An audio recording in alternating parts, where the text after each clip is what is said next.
दोस्तों, जब भी प्रेम की बात होती है तो श्री कृष्ण राधा के प्रेम की मिसाल सबसे पहले आती है। राधा श्री कृष्ण के प्रेम को जीवात्मा और परमात्मा का मिलन कहा जाता है। कहा जाता है कि श्री कृष्ण को केवल दो ही चीजें सबसे ज्यादा प्रिय थी। ये दोनों चीजें भी आपस में एक दूसरे से गहराई से जुड़ी हुई थी। वो थी बांसुरी और राधा। लेकिन किसी को यह नहीं पता कि राधा जी की मृत्यु कैसे हुई।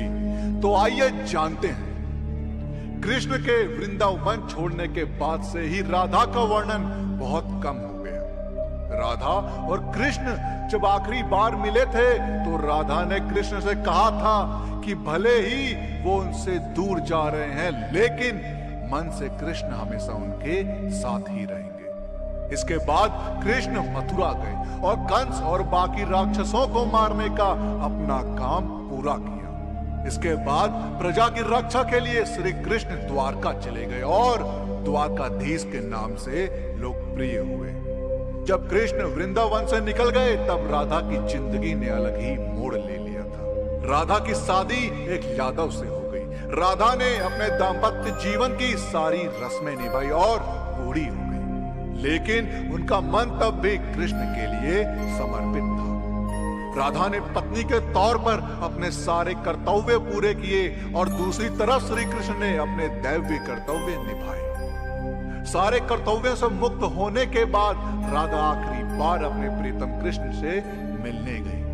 तब वहां द्वारका पहुंची तो उन्होंने कृष्ण के रुक्मिणी और सत्यभामा से विवाह के बारे में सुना, लेकिन वह दुखी नहीं हुए। जब कृष्ण ने राधा को देखा तो वह बहुत प्रसन्न हो गए। दोनों संकेतों की भाषा में एक दूसरे से काफी देर तक बातें करते रहे। राधा जी को कान्हा की नगरी द्वारिका में कोई नहीं पहचानता था। राधा के अनुरोध पर कृष्ण ने उन्हें महल में एक देविका के रूप में नियुक्त किया। राधा दिन भर महल में रहती थी और महल से जुड़े कार्य देखती थी। मौका मिलते ही वह कृष्ण के दर्शन कर लेती थी, लेकिन महल में राधा श्री कृष्ण के साथ पहले की तरह का आध्यात्मिक जुड़ाव महसूस नहीं कर पा रही। इसलिए राधा ने महल से दूर जाना तय किया। उन्होंने सोचा कि वह दूर जाकर दोबारा श्री कृष्ण के साथ गहरा आत्मीय संबंध स्थापित कर पाएंगे। उन्हें नहीं पता था कि वह कहां जा रही हैं, लेकिन भगवान श्री कृष्ण जानते थे। धीरे धीरे समय बीता और राधा बिल्कुल अकेली और कमजोर हो गई।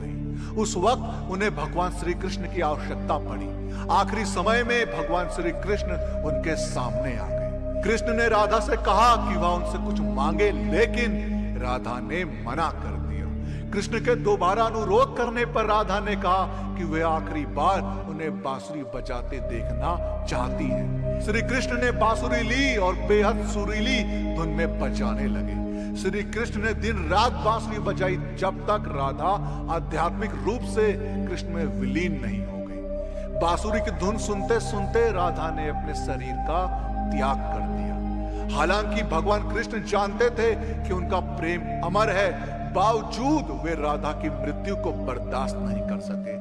कृष्ण ने प्रेम के प्रतीकात्मक अंत के रूप में बांसुरी तोड़कर झाड़ी में फेंक दी। उसके बाद श्री कृष्ण ने जीवन भर बांसुरी या कोई अन्य वादक यंत्र नहीं बजाया।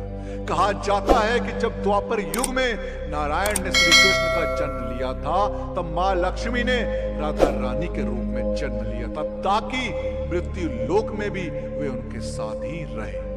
दोस्तों, आपका राधा जी की मृत्यु के बारे में क्या कहना है, हमें कमेंट्स के माध्यम से जरूर बताएं।